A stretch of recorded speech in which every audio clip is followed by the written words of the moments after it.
cognitive limitations and buffeted by political winds. This book takes no issue with these explanatory factors. It deploys them.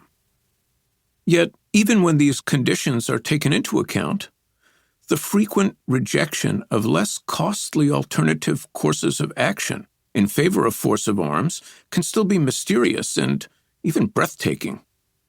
One of the attributes of a great power is the freedom to act without regard to cost.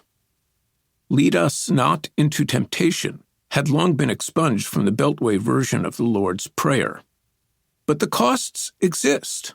They are cumulative and, over time, corrosive, particularly the cost of American actions to largely powerless Middle Eastern populations.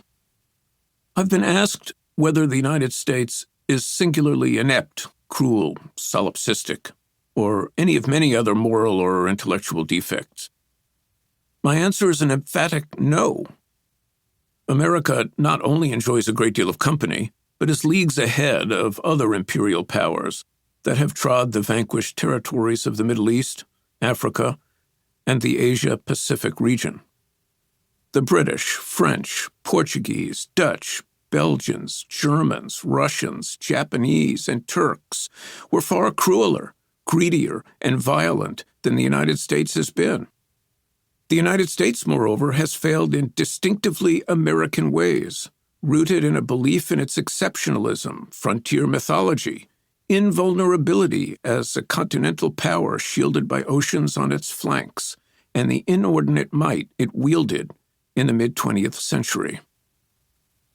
Another question readers have raised relates to my personal assessment of the policymakers involved in this story. Immanuel Kant, in his Universal History, wrote, "Out of the crooked timber of humanity, no straight thing was ever made." He was onto something, going back to the doctrine of original sin, or perhaps even further in time. I'm a Kantian in this respect, and deeply skeptical of the perfectibility of human beings. What I do believe, however, is that the policymakers depicted in this book believed they were acting in their country's best interests. They also projected these interests onto the states and populations of the Middle East.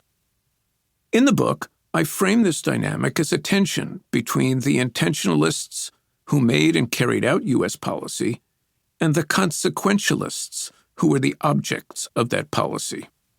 Yes, we meant well and our anger was righteous.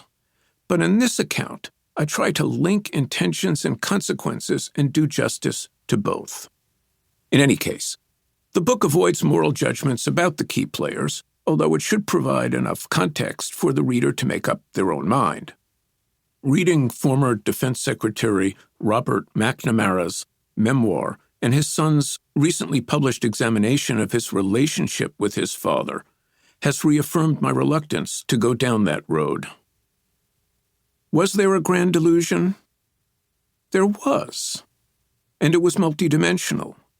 If there is a consistent theme in this book, it is of the superimposition of grand ideas on antithetical Middle Eastern realities and American capacities.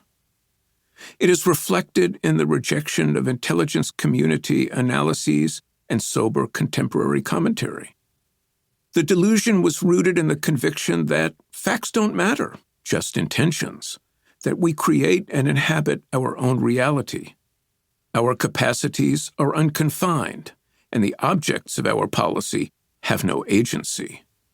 They're just avatars in our own metaverse.